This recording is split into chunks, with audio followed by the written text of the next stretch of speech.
Hey y'all, it's that time again. It's time for Diary of a Physicist Farmgal. My name is Deborah and I'm coming to you from here on my family farm in the foothills of the Arkansas Ozarks, where I like to do all the crafts. I knit, I crochet, I sew, I quilt, I make baskets, I make jewelry. I enjoy doing needlework of all kinds. I'll try any craft once and twice if I like it. I am also a professor of physics and astronomy at a local university where I teach courses to physics majors. I teach general education courses, and I am a docent in our planetarium and do a lot of educational outreach whenever I can. And lastly, I am a farmer. I am a third generation family farmer where my family has lived on this land for well over a century. I grow grass-fed beef cattle. I raise horses. I have a small flock of heritage poultry. I also have show quality rabbits.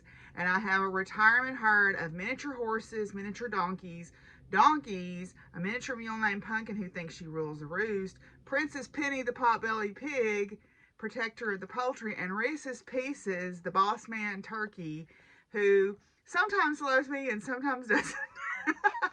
And as you can tell from my sweet little co-host Willie here, I am fur kid mom to several dogs and cats. So if any or of all of that sounds interesting to you, I encourage you to come along and join us on Diary of a Physicist Farmgal.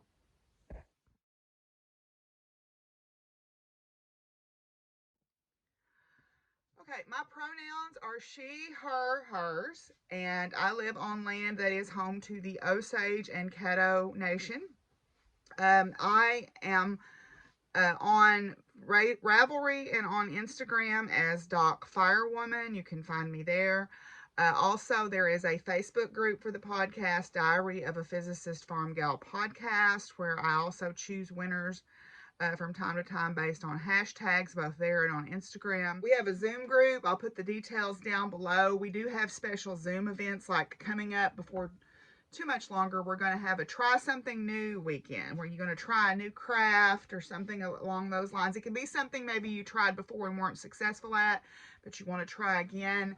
It needs to not be a craft you're already adept at. So I'm going to try tatting. I'm going to pull my tatting stuff out and see how it goes.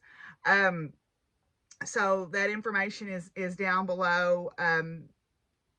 Also, I have started a Ko-fi account for the podcast, and thank you so much to everybody that supported me. You blew my mind. And so I have already ordered the new camera setup. It's not here yet. It's actually not a new camera. It's a new holder and mic and light for my iPhone, hopefully to get a little bit more consistent quality videos. And also I was able to mail all the prize packages and pay for the Zoom room for the next quarter out of all of your generous donations. So I'm very thankful to y'all. So if you want to support the podcast through an occasional monetary donation, the link is down below.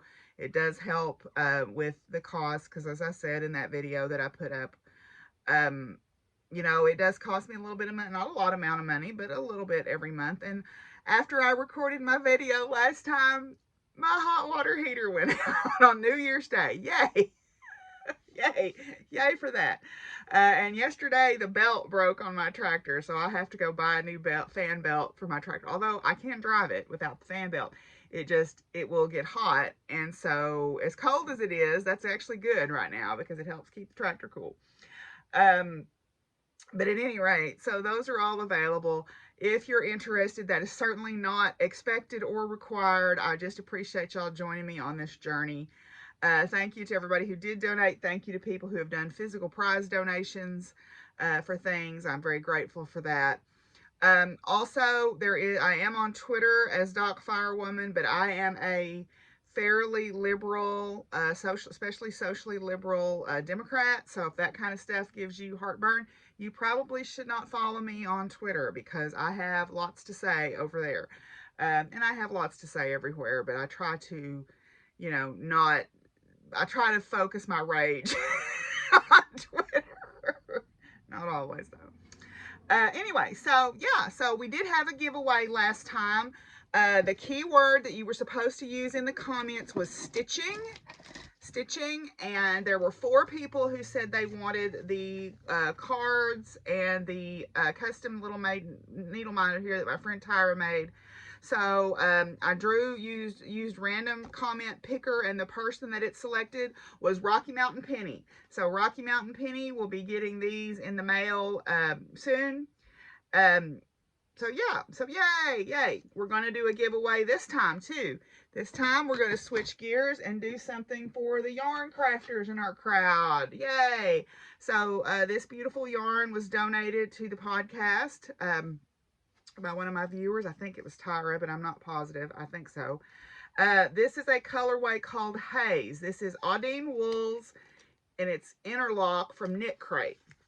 And this is a cotton linen lyocell nylon blend. It's machine wash, laid flat to dry. So it's this really beautiful color. It's kind of a lavenderish, light lavender purple color. And then also this sweet little bag. It's a little pop-up circular bag. So this is gonna be our giveaway for this time. So I guess let's use the word haze, H-A-Z-E. Let's use the word haze in the comment if you want to win this skein of yarn. And this is, let's see, does it tell me? It's 351 yards, so it's about a sport weight. I think 351 yards to 100 grams. So it's like a sporty weight. So if you want to win this prize, use the word haze, H-A-Z-E, in your comment. And then when I get ready to record again, I will draw for prizes for that. Thank you so much. So now we're going to move on and talk about finished objects.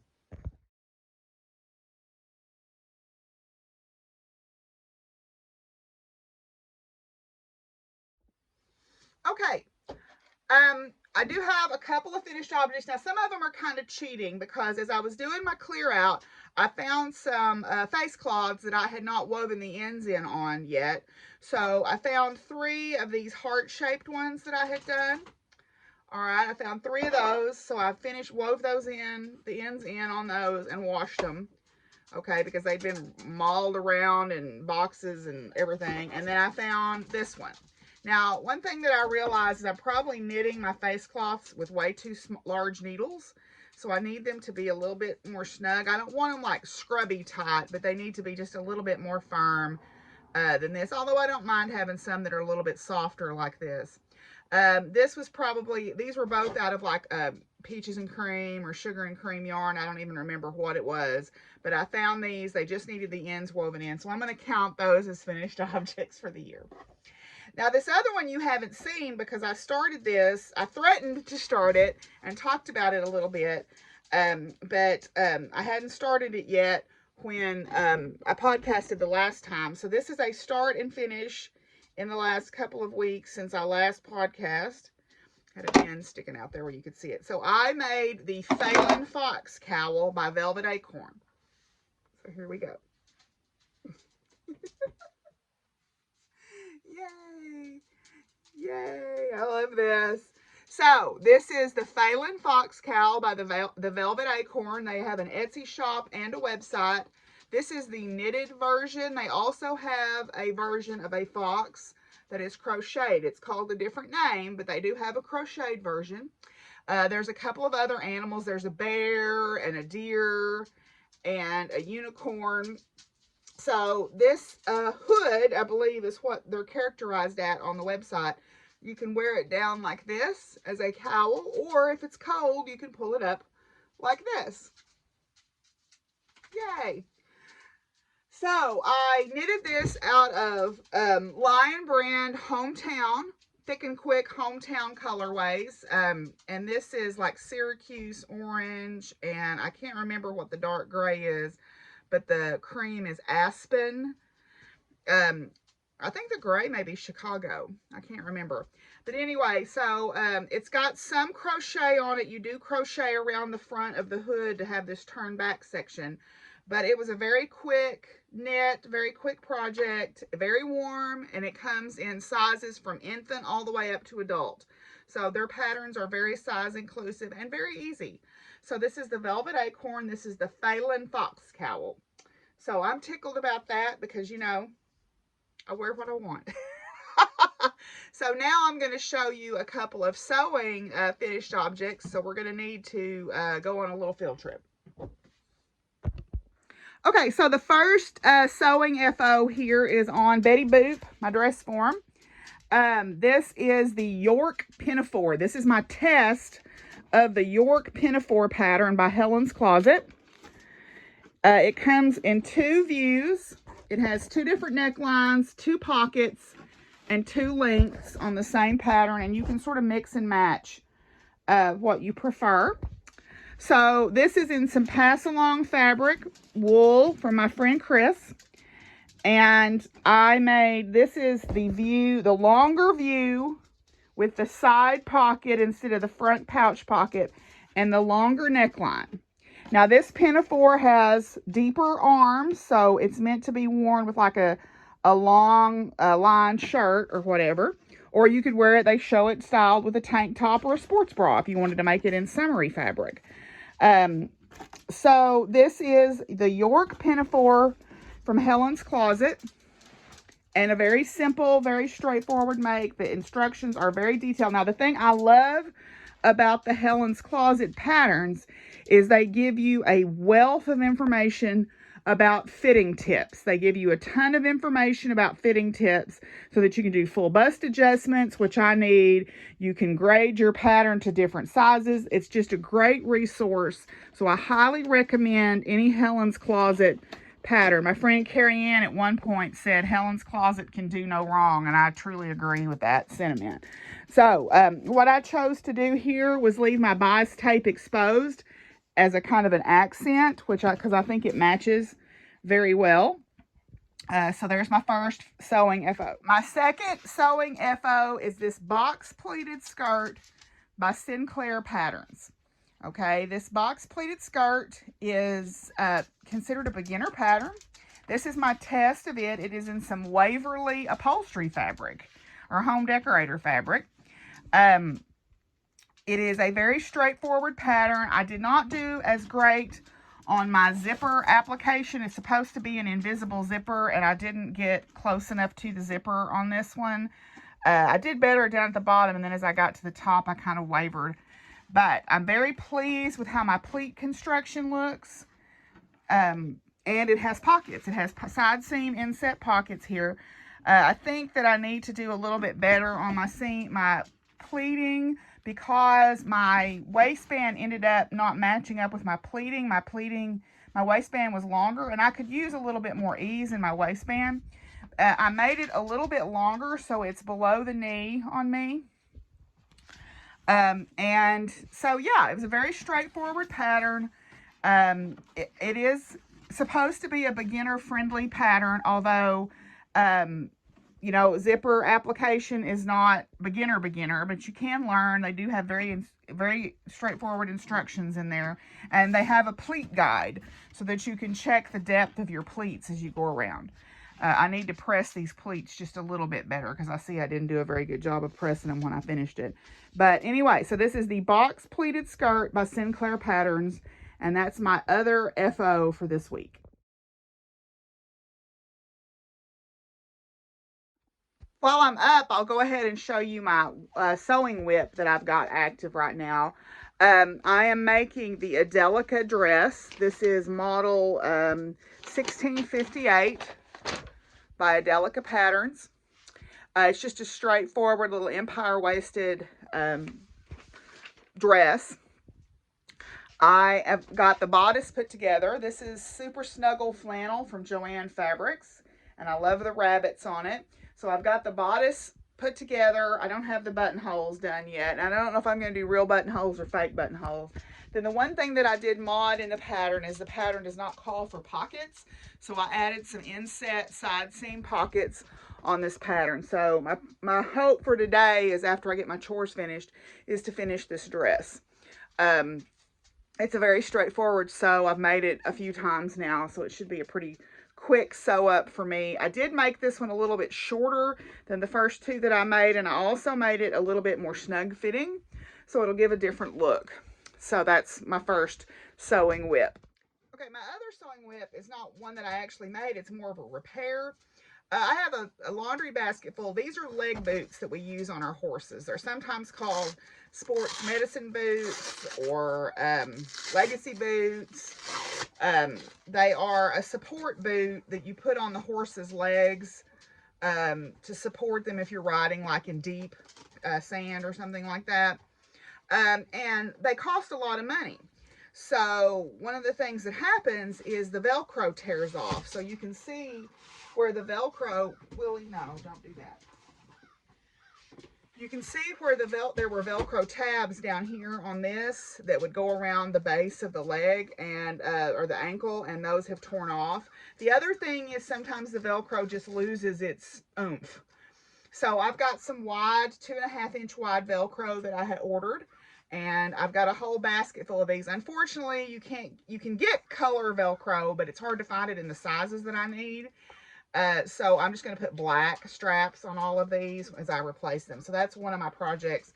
The other one along the same lines is this is a fly mask. This is a horse fly mask that you would put over the horse's head if you've got flies irritating their eyes, for example. I use them when I'm trailering.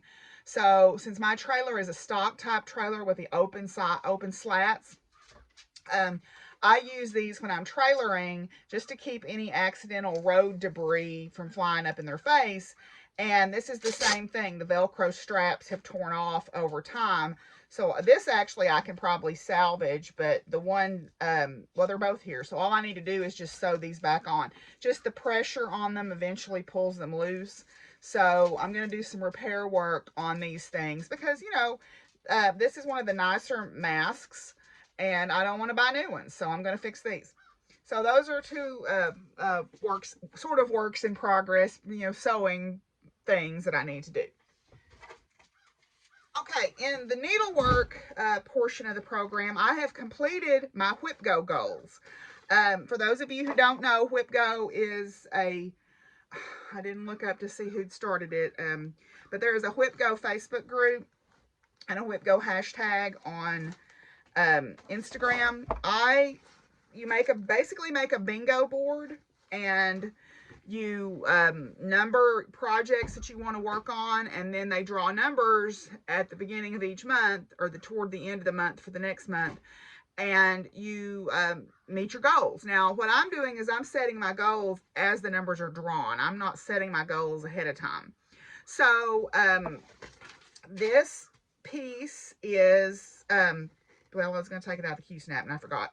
This is Animal Almanac by Frosted Pumpkin Stitchery.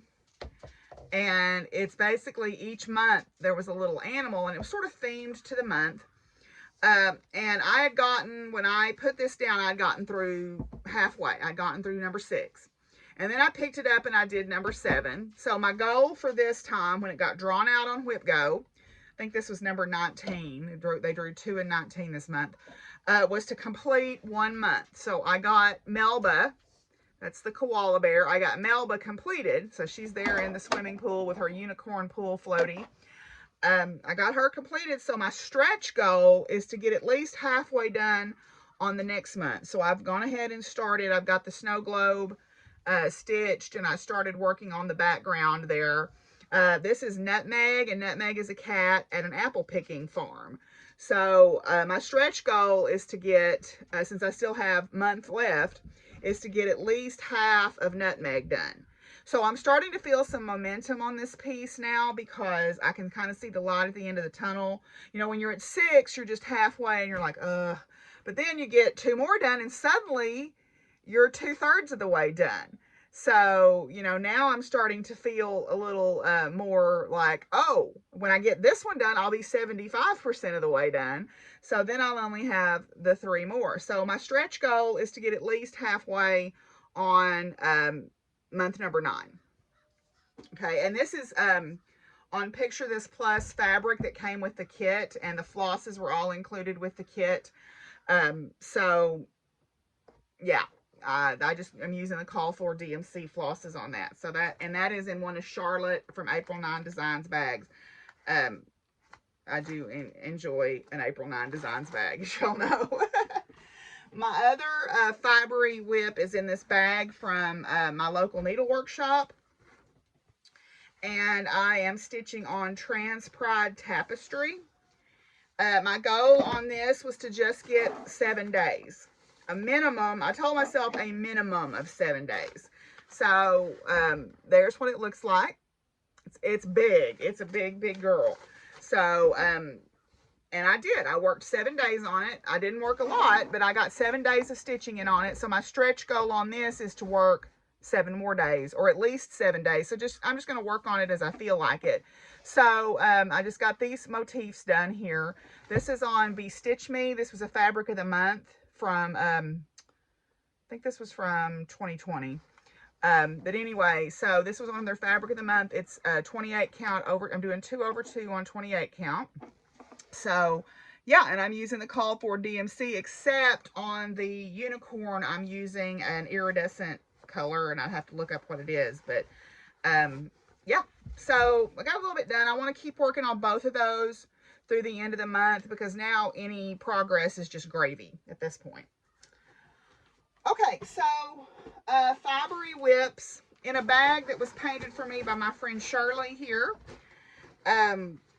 I decided I would start on a new project because, you know, I didn't have enough going on. I bought this kit several years ago from Craftsy. It's the dinosaur backpack. All right. It's crocheted in cotton yarn, and I have just gotten the base done.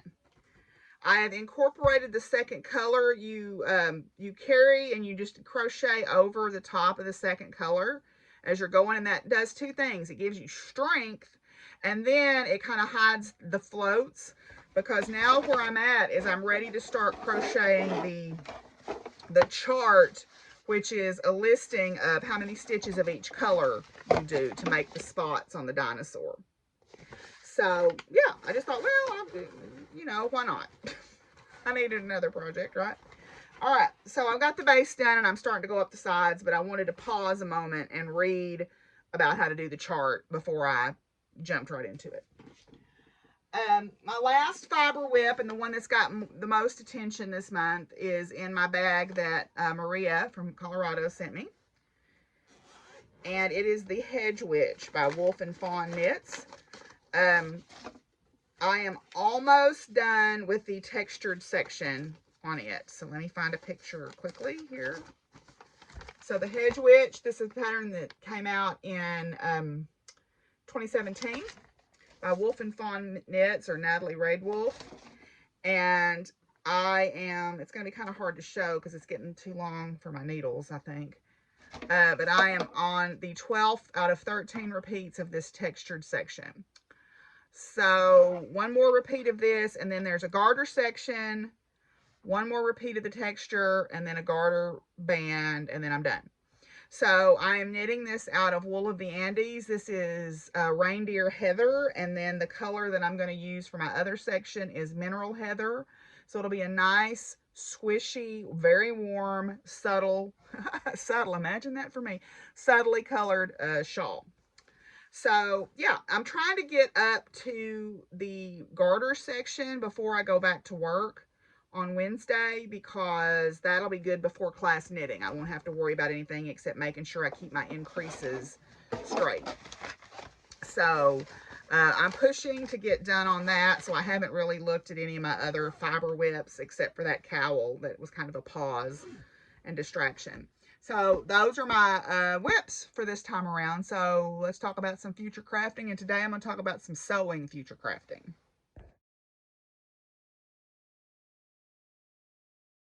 Okay, I think the best way to do this is to do my camera like this and just kind of show you. So I pulled some fabric for some things that I want to make sort of in the immediate future. The first thing is the York Pinafore, which you already saw.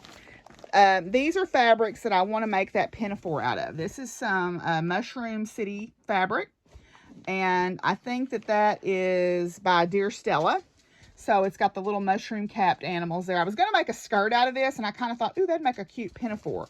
I may line that one because this is kind of lightweight, so I may end up lining that one, but with the bias tape, it'd be super easy to line that. I don't know exactly yet if I'm going to make a pinafore out of this, but I thought it would be fun to have sort of a farm gal pinafore out of that. This is some Michael Miller fabric that I've had forever that I adore. And I was going to make myself an apron out of it. I made somebody else and a couple of other people aprons out of this same fabric. So I ended up buying some for myself. And again, I'm going to make a pinafore, but I think I'm going to need to line it.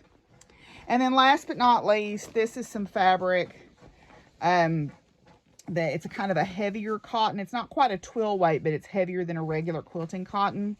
And I'm definitely going to make a York pinafore out of this with the goddess figure and the unicorn there. So I'm excited about that one. I'm going to make this one pretty long so that you can get the benefit of the beautiful fabric too.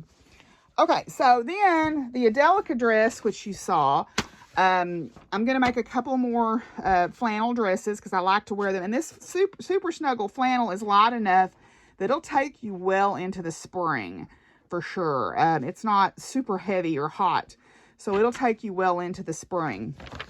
So, so this is one of the fabrics that I want to make. For whatever reason, even though I'm a land-bound Archie here, I love sea creatures. So I saw this fabric. The only thing that I don't like is when I ordered this, apparently they didn't have the piece size that I wanted at one warehouse. So they sent me 2 cuts. I think that that's not going to mess me up, but I don't know. So anyway, so there's the first fabric. And then the second fabric I showed, I think, last time, but it's this Pride Inclusivity fabric that I want to make a dress out of as well. So those are going to both be the Adelica dress. Now, I've played around with the length on this. I've played around with the sleeve length, so they'll all look slightly different. Okay, then my pleated skirt from Sinclair Patterns. The reason I wanted to make it is I found this great retro fabric here. This is going to be a pleated skirt. Okay, one way or the other, it's going to be a pleated skirt. So I did the test before I cut into this fabric. Then also, I have another pleated skirt pattern that's not a box pleat. That's just a regular pleat that I may make these fabrics into here, depending on how well I can cut them. The problem with the box pleated pattern is it's so wide that it doesn't do well on 44-inch wide fabric. So unless you have something like this with this print that goes every which way, that you can turn your fabric. So we'll see.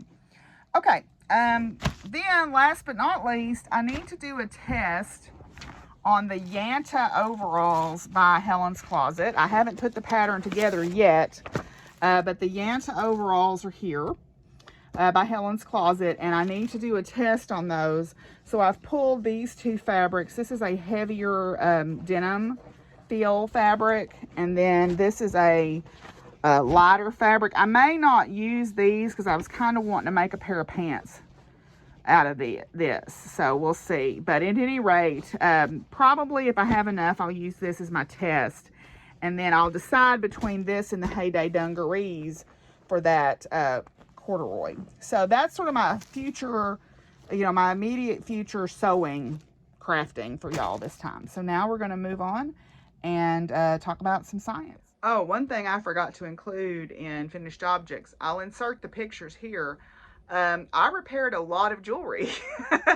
I had let some of my jewelry kind of get in a pretty bad state, and mostly it needed new clasps. Some things needed some extenders because when I bought them they were kind of small anyway.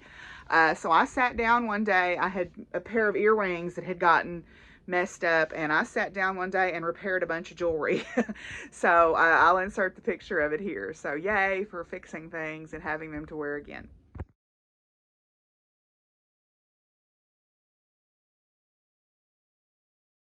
Okay, before we move on and talk about science, I want to talk about a couple of gifted things. Antonia sent me this beautiful deck. This beautiful thing about Believe in Your Own Magic Oracle deck. And I love this because she wrote in the card that the Oracle deck is she is a fat queer writer, as she identifies herself, who has made an oracle deck that is beautiful, inclusive, uplifting, comforting, and empowering, and it has great representation. So very often when you see these decks, you see only these certain body types or certain, you know, depictions of very feminine women and very masculine men or whatever. And so I like the idea that this one is inclusive. It's body inclusive. It's racially inclusive. It's made by someone who is in the, as they say, alphabet mafia on TikTok. So I'm excited to dig into this. And a beautiful card here too that she sent. So I'm very excited to dig into this. This was quite a surprise when I got it. The other thing is, when I posted my photograph of me repairing all my jewelry, my friend Robin in Conway mentioned that her mother had decided she wanted to make jewelry and had bought all this stuff and then decided she didn't want to make jewelry. So Robin said, would you like to take some of it? So she let me come over and pick out some things, and in what she had were some estate sale finds of some vintage pieces. So I've got these beautiful vintage necklaces now. Now the only thing is a couple of these, I don't know if they're meant to be made where when you put them on, they twist, but that seems wrong to me. So like this one is strung correctly, but there's another one here that it is twisted on the hangers. So I don't know if it's meant to be that way, or if it's just got broken and somebody put it back wrong, or I don't know what's going on. But anyway, so yeah, I've got these beautiful vintage necklaces. And then also, oh, and then this one was this beautiful bracelet and necklace combo. She gave me, or allowed me to go through a whole bunch of findings. You know, that's one thing that I don't have a lot of, is like spacers and clasps and things like that. So I've just got a whole box full here. But one of the biggest treasures that I found, and you heard me call my dress form Betty Boop, is in the stuff. She had a Betty Boop charm, and she said, well, absolutely take that one. So I'm going to make that in honor of my mom, who the people at church called her Betty Boop. I'm going to make this Betty Boop charm into a little necklace for my dress form, so she'll always have a pretty necklace on. So, yeah, and then there was this one. This is another one that she let me take, and this is another one that's twisted. I think somebody made this one and no, this one's actually all right. I think it's just the green one that's twisted. So she gave me these vintage necklaces to wear with some of my stuff. So that makes me very excited. And then also several packets of findings and clasps and things like that. So I'm excited to pull my jewelry making stuff out and go through it. I was very proud of myself too. The other day I had it out and I organized it because it had not been organized ever. So I organized it all. So yay for me. So anyway, so that's a couple of little acquisition things I wanted to share with you. Now we'll go talk about science. Okay, so we are back on campus. Well, we're back to class, and we were virtual our first 2 days because the Omicron variant numbers are very high here. We have a good vaccination rate on campus, but as a whole, the state's vaccination rate is still fairly low. And now the people who are not vaccinated are starting to get it. Unfortunately, you know, and I realize that some people can't be vaccinated, but there are a lot of people who are choosing not to be vaccinated, and y'all know my thoughts on that, so we're not going to go down that road. Science is real. Science is real. Anyway, so our first 2 days were virtual, so rather than, I decided to, instead of trying to meet synchronously, because people say, oh, the students will all come back. No, the students are not going to come back until this weekend. I mean, most of the students that I heard from are not in town yet because they're like, well, I get a few more days of break because we're going to be virtual until next week. So I think they did not understand the mindset of our students very well when they decided to do this. But at any rate, we're supposed to go back face-to-face beginning this week. So I'll meet with my students for the first time on Wednesday. I had them do some activities online. One class, I said, look up some current events in astrophysics, because the big meetings in astrophysics are usually in the winter and they announce lots of stuff. Of course, the James Webb, Phizzy, the James Webb launched on Christmas Day. Yay! First light from that is supposed to be like in April or May of this year, so I'm excited because it's still actually flying to where it's supposed to be. But they've deployed the mirrors, they're both deployed, so the dish is fully open now, so ooh, we're very excited. But at any rate, so I told them to look up current events. My other class, I said, go look at the online homework platform and get comfortable with that. And then my biggest class, which is my service course for the pre-med, pre-PT students, I did a video going over the syllabus for them. And I put a little Easter egg in there where if they actually watched the whole video, they had an opportunity, one of the rare opportunities to earn some bonus points. So hopefully they'll take advantage of that. Anyway, so we're back to campus. I am participating in the CETL events as usual.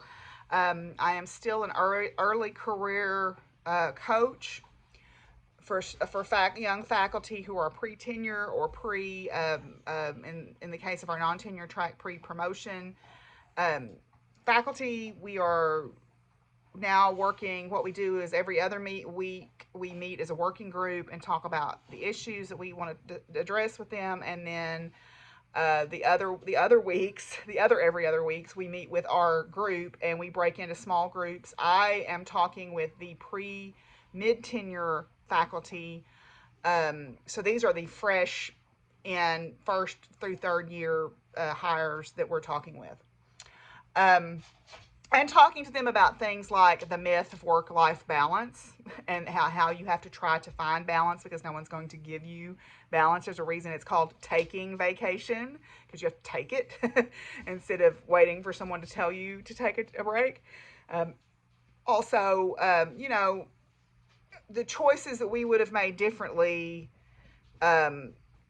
and the culture is changing on our campus too, as we're getting more faculty who have family and more, shall we say, non-traditional academics in the terms of it's not overwhelmingly male now that are going up for tenure and going up for promotion and stuff. It's women, and women often bear the responsibility of caretaking. Now, that's not always true, but that's the model that mostly we see on our campus. And so a lot of times women are discouraged from applying for tenure track positions because they don't think that they can do both. And I'm here to tell you that you can, and we want that. We want them to be comfortable saying, I need to take off a day to go see my kid's school thing. And that should be okay. That should be normalized. That should not be penalized, where that model in the past has been penalized. So we're trying to make change. So yes, so then also I am participating in the women's book group again. We are doing a book about trauma, which is going to be, I think, very difficult, but also very useful for me. And also I am co-leading with Professor Adrian Gardner a group looking at the book Not Light But Fire, and it's about building anti-racist pedagogy into your classes no matter what you teach. Because, as you know, if y'all have made it this far with me, you know my views on this, that we have whitewashed the heck out of most things. Whitewashed and cis-male-ified, cis-male heteroified a lot of things, and we're trying to undo that. We are stripping off that wallpaper and showing the real world now. And so I'm very honored to get to that I was chosen and that I get to work with Professor Gardner. I think it's going to be a great thing. We've already had some meetings and we work well together. We met through doing the minority faculty mentoring program on campus. So I've already known him, and I am grateful to get to work with him in this capacity. Service learning this semester, I don't have enough students in my course to do Super Science Saturday, so what we're going to focus on is creating recruitment materials, because physics recruiting is a little bit down because now we have an engineering program, and those two things, before our engineering majors were physics majors, and the engineering program is way up because people know what you can do with engineering. They don't know what you can do with a physics degree. So one of the things that we want to work on is showing them what they can do with a Phizzy physics cat degree. So that's what my project for my students is going to be in my service learning course this semester since I have such a few number. We don't have enough to be able to pull off Super Science Saturday successfully. So yeah, that's kind of what's going on campus. I'm very excited to get back to campus. I love the energy of being in the classroom. Um, I love being face to face with my students, but I am going to do my labs online again this semester because I think that went reasonably well and that's where they're the most comfortable. So, yeah, that's what we're going to do. And so, what I want to talk about for science today is for those of you who pay attention to such things, there was a massive volcanic eruption in the Pacific Ocean yesterday on the 15th. And it caused a tsunami warning to be issued for the west coast of the United States. For Hawaii, there was a tsunami in Hawaii. Now, tsunami is a relative term. We'll talk about that. But it caused a warning to be issued for the west coast of the United States. And it is one of the largest explosions ever recorded on film. It was recorded by two geosynchronous satellites. So let's talk a little bit about this. It was from the Hunga volcanic island chain. Tonga is an archipelago of islands in the Pacific, and it is along an area where there is a huge amount of volcanic activity. It's part of the Pacific Ring of Fire. And the Hunga volcanic island has been active for a while. It was initially a submarine volcano. It's a stratovolcano, which is like Mount St. Helens, Mount Rainier, Mount Fuji, that classic cone shape. And stratovolcanoes are called that because they're made up of layers or strata of material. Because of the style of eruption that they have, their lava tends to be fairly thick and doesn't really flow like the volcanoes you think of in Hawaii, like Kilauea and stuff, with their very fluid lava. The volcanoes that create stratovolcanoes, the lava there is called rhyolitic lava, and it has a high silica content, so it makes it very sticky. So these volcanoes are notorious for explosive eruptions and those things called pyroclastic flows, which is the glowing avalanche of the superheated gas and superheated steam. If you think back in your mind to what the eruption of Mount St. Helens looked like, that huge flow of stuff that came off the side of the mountain, that's a pyroclastic flow. This volcano had been active for a while, and it had breached the surface in 2009 and added to the island archipelago that it was part of. And it has been erupting off and on. It had a small eruption on the 14th with a small tsunami, but then yesterday at 4 o'clock in the afternoon local time, there was a massive eruption. And what's causing this, they think, to happen, they're not sure yet, is there was a landslide that exposed some subterranean magma. Now, magma is lava that hasn't broken the surface yet. So magma is underground lava. That's the terminology for it. Well, when that was exposed and it hit that seawater, it made a huge steam explosion, and you can see it from the satellite. And I'll put some links in below where you can see, and if I can find a good still photograph, I'll put it in here. But what happened was this explosion was massive. It was heard, thousands of miles away. They think they heard it in New Zealand. They possibly heard it in Australia. There's even some unconfirmed reports that people heard it as far away as coastal Alaska. And it created a shock wave that traveled around the earth. And there's some really cool pressure data from these different weather stations where you can see that shock wave passing across. Like they've got one for Japan and they've got one for the United States. And I'll try to link that video also showing that shock wave as it passed over the United States and Japan. Now, this island, the tsunami, there was to give a sense of the size of this, even as far away as Peru, so thousands of miles across the ocean, the tsunami was still 2 meters tall at that point. Okay, and part of the reason tsunamis can be a little bit unpredictable, it has to do with the topography of the seafloor as you come into land. What a tsunami is basically like if you take a big water, like a dishpan, and you shake it back and forth and you watch the water slosh from one side to the other. That's kind of the effect of a tsunami. It's not necessarily these big, huge crashing waves. It's more like these large walls of water that come in. And water, you know, when it's moving, even a little bit of water can do a lot of damage. There, at this point now, it's already hit the United States part of the tsunami.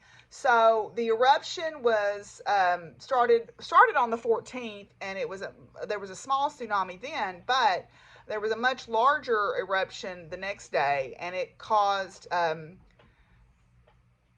major ash clouds over Tonga, and then there was a big tsunami that hit the coast there, and then also there were effects from this tsunami in Vanuatu, and also it was issued for coastal Australia and New Zealand.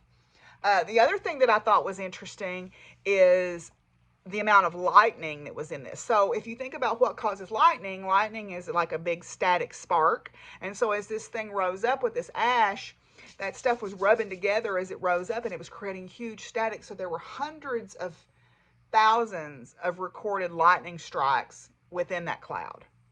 Okay, and there's a video. There's a video showing the lightning tracking on that I'll try to find. So because of the amount of material that was ejected into the atmosphere, it could potentially cause global cooling.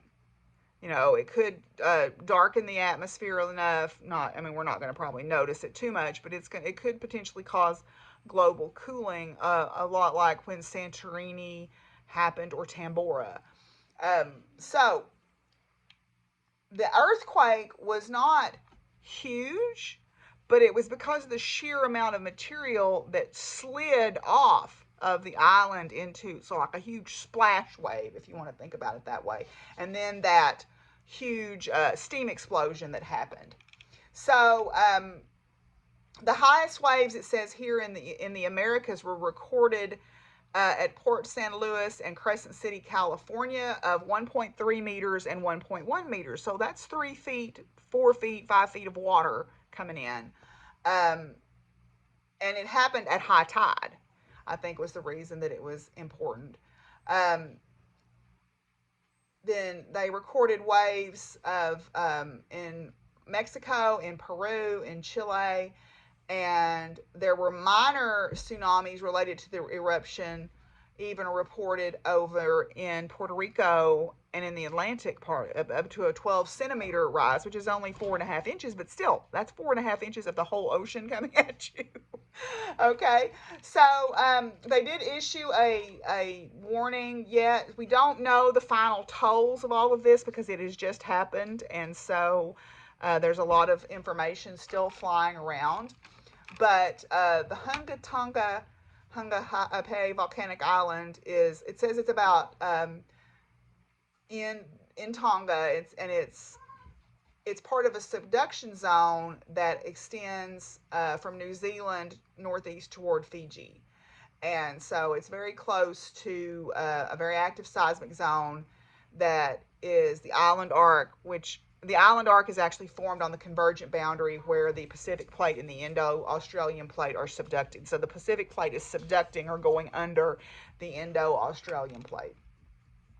So to look at it, I'll try to find a map picture of it and show you kind of where this is at relative to other things, because I am woefully poor at understanding the geography of these Pacific islands. So I will screenshot a map and put it in here so you'll kind of know where it's at. But anyway, I just thought that was really interesting. I'll try to link some videos about it if you're interested in that kind of thing below so that you can see.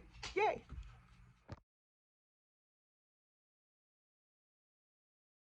Okay, so what's going on here on the farm? Well, as I said, my water heater went out New Year's Day.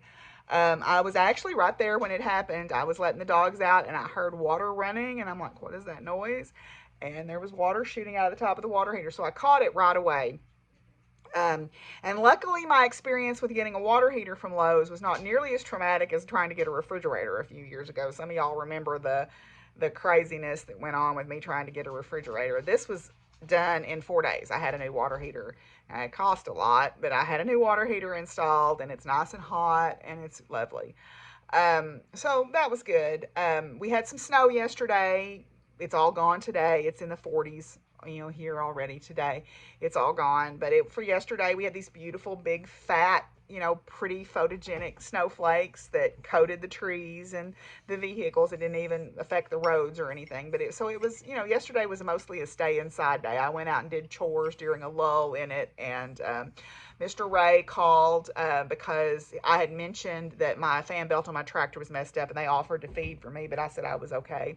Mr. Ray's 80th birthday was this week, Thursday evening. Mr. Ray, who is my neighbor, had his 80th birthday, so his daughter had sort of a surprise. It wasn't much of a surprise when he saw all the cars in the yard when he drove up, but he had a birthday this week, so I took him some novelty Band-Aids. Because he's always getting scratched up helping me with the fence. So I went down and wished him a happy birthday. That was a big deal for me because it's one of those things where if I feel like I'm going to run into people that I don't want to see, a lot of times that'll cause me not to go. But I went, nope, this is important. So I put on my makeup and I got dressed and I went down there and had a great time. And I'm glad that I went. So, yeah. We're just trying to move along here on the farm. The hay guy is, there's the perennial struggle for getting hay. He did not bring me all of my hay because I told him I would pay him for the last 50 bales in February. He said, that's fine. Now I find out he sold it. And now he's like, well, I got to find some hay. And I'm like, well, okay. So the plan is for next year, and it's going to go up a little bit. He's already told me that. I'm going to pay for it all. And it better be all sitting in my yard by the middle of October because I'm not playing this game again next year. I've still got plenty out there right now, but it's only the middle of January, so I need to get to at least the 1st of March with what with hay. So we'll see. I mean, I'm sure it'll be fine. It's always fine, but it's always something that I have to worry about. And he sent me this text and it's not an emergency, but can you call me? And when he told me what it was, I said, you don't think that's an emergency? You don't think that me not having enough hay is not an emergency? Got 2 baby calves. They were born a day apart, and they are running around happily over in the pasture. So we're doing well there. So that's exciting. I'm starting to think about my garden. I've got to get out and start cleaning it up. I'm probably going to do most of the cleaning up in my garden over spring break because I can plant my cabbages and lettuces and all that in all those tubs that I have for where I feed my cattle minerals. I was able to doctor some calves the other day. I kind of pulled a fast one on my cows. I put feed out in a couple of different places, and the big mean ones came over here and ate this feed, and then they left because they thought this might be better. So the more timid ones that I needed to doctor went in there, and I shut them up. And I have some feed through wormer that they needed, so I put that in their feed. And so hopefully the ones that needed it got plenty. I think they did. They got plenty, and they should be okay. I haven't been riding my horses at all. I've just been enjoying seeing them out in the pasture. Right now I'm probably going to try to take them back in March to the barn, and I realize that we're going to kind of be starting from ground zero with Trixie, but that's okay. They need a break just like we all do, and that's what they've had. They've had a little bit of a break, and that's been okay. My physical health is suffering though because I'm not riding, as well as my mental health, but I'm going to start walking when I get back to campus. I have a good lunch break time, and I'm going to get out and try to walk. And when I was walking before, it was making me feel a lot better. So I'm going to start trying to do that every day that I'm on campus, because I eat pretty poorly sometimes, especially in the winter when you want to eat comfort food. I'm real bad to not eat well in the wintertime, so I need to do a better job about that. But luckily, apparently the ulcer situation was what I needed to fix, and I have been feeling, knock on wood, fine. So that's good news. The other piece of information that I will share with y'all, because I think it's important to normalize talking about this stuff, is I have started therapy again. I was really, really struggling with some severe depression that I wasn't sure I was going to be able to pull myself out of. I'm okay now. I'm fine. I'm not in any kind of danger or anything like that. But there are some things that I began to note as kind of, I finally kind of came to the core of what it was that I wanted to work on, and I have started therapy again. And I will give you the most interesting takeaway that I've already taken from my therapist, and that is, you can be raised by alcoholics that are not drunks. Meaning that very often you can be raised in households where there is addiction that is like alcoholic behavior, but that not necessarily their drug of choice is alcohol.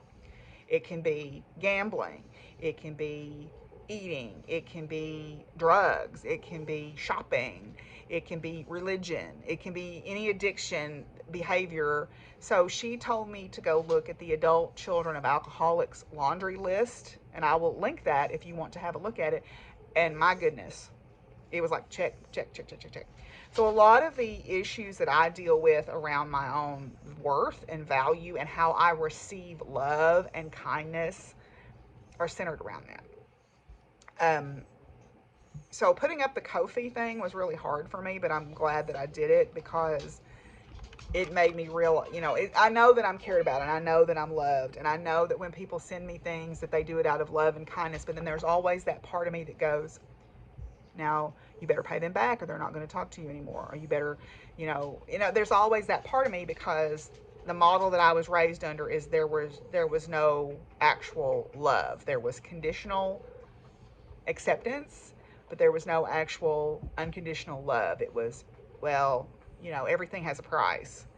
And, as I've become to understand that, it doesn't fix it, but understanding it and understanding the science behind a lot of it is good for me.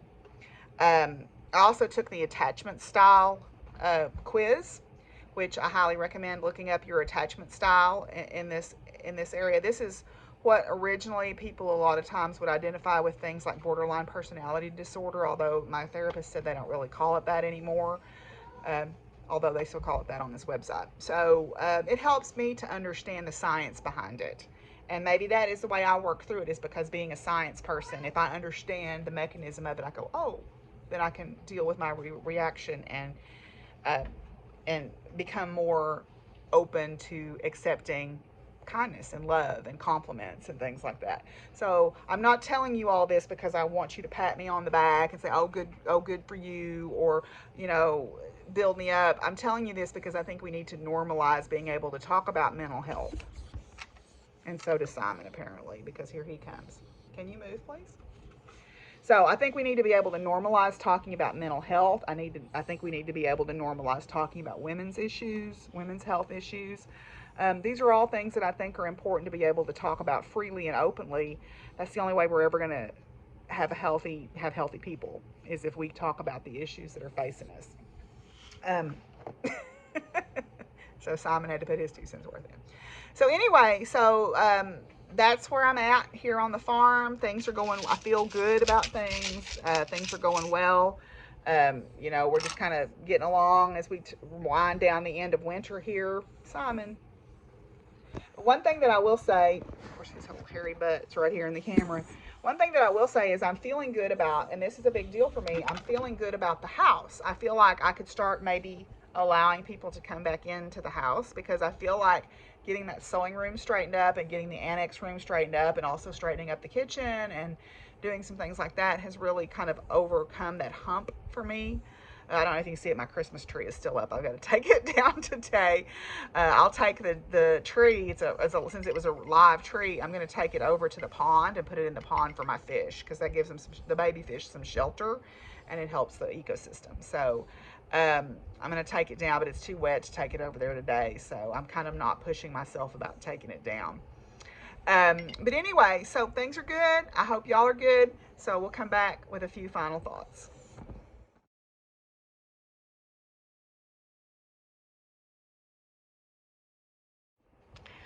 Okay, so I found this reading that I thought was really appropriate for where my mind is at for wintertime. I struggle in the wintertime a lot of times with my mental health, but I feel like taking these steps to take charge of it have helped me, and I think that this reading sort of speaks to that.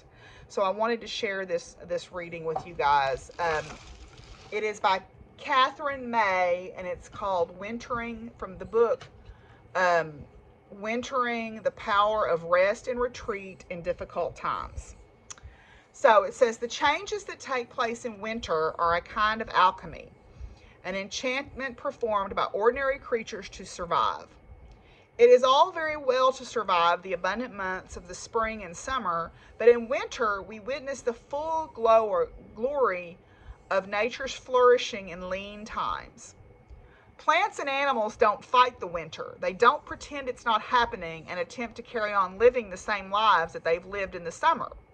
They prepare, they adapt, they perform extraordinary acts of metamorphosis to get them through.